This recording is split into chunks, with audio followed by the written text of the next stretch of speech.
जय श्री राधे दोस्तों आज हम जानेंगे पितृपक्ष के बारे में। पितृपक्ष का क्या महत्व है, पितृपक्ष में पितरों का श्राद्ध कैसे करना चाहिए, श्राद्ध करने की क्या विधि है, पितृपक्ष कब से प्रारंभ हो रहे हैं, किस दिन से प्रारंभ हो रहे हैं, किस तिथि से प्रारंभ हो रहे हैं और उसकी क्या तारीख है, श्राद्ध किसे करना चाहिए, श्राद्ध ना करने से क्या हानि होती है। तो ये सब जानकारी इस वीडियो के माध्यम से आप प्राप्त करेंगे। तो हर साल पितृपक्ष का आरंभ भाद्रपद माह के शुक्ल पक्ष की पूर्णिमा तिथि से होता है। पितृपक्ष के 15 से 16 दिन पितरों के लिए तर्पण, श्राद्ध, पिंडदान आदि कर्म किए जाते हैं। धार्मिक मान्यताओं के अनुसार पितृपक्ष के समय पितरों का निवास धरती पर होता है।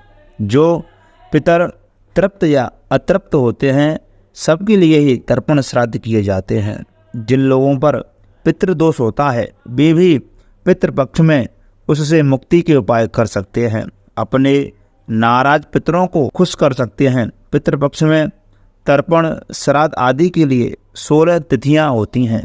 हर पितर की अपनी एक निश्चित तिथि होती है। उस तिथि पर उनके लिए तर्पण, श्राद्ध आदि कर्म किए जाते हैं। जिनको अपने पितरों की तिथि मालूम नहीं है, जैसे कि किसी के परिवार में किसी की मृत्यु हो गई, वो स्वर्गवासी हो गए, वैकुंठवासी हो गए, उनकी आपको तिथि नहीं पता है, तो उनके लिए भी व्यवस्था है। वैसे आप पितृपक्ष में सभी दिन आप अपने पितरों को तर्पण दे सकते हैं। इस साल पितृपक्ष की शुरुआत 17 सितंबर को भाद्रपद महीने की पूर्णिमा तिथि से हो रहा है। इस दिन श्राद्ध की पूर्णिमा तिथि होगी।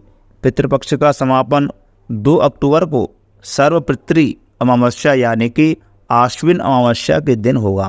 पितृपक्ष में भाद्रपद पूर्णिमा से लेकर के आश्विन अमावस्या तक 16 तिथियां होती हैं।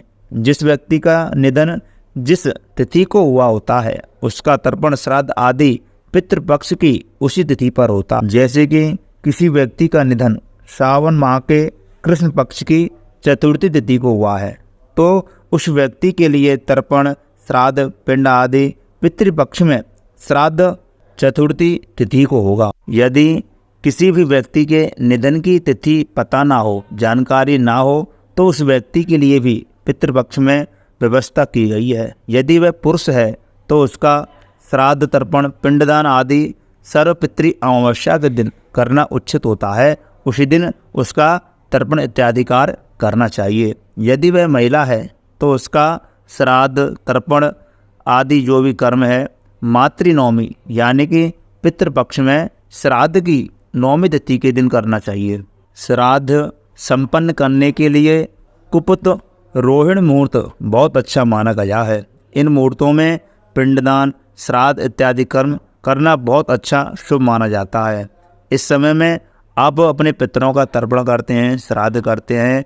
श्राद्ध कर्म संपन्न करने के लिए कुपित रोहिणी मुहूर्त बहुत अच्छा माना गया है। कुपित मुहूर्त का समय रहेगा दोपहर 11:51 से लेकर के 12:40 तक। रोहिणी मुहूर्त का समय रहेगा 12:40 से लेकर के 1:29 तक और उसके बाद अपहरण काल जिसको दोपहर का समय बोला जाता है उसका समय रहेगा 1:29 से लेकर के 3:56 तक। इस समय के अंतराल आप अपने पितरों का पिंडदान, तर्पण आदि कार्य कर सकते हैं। यह मुहूर्त बहुत ही सिद्ध मुहूर्त है। इस मुहूर्त में ही पितरों का तर्पण इत्यादि करना चाहिए।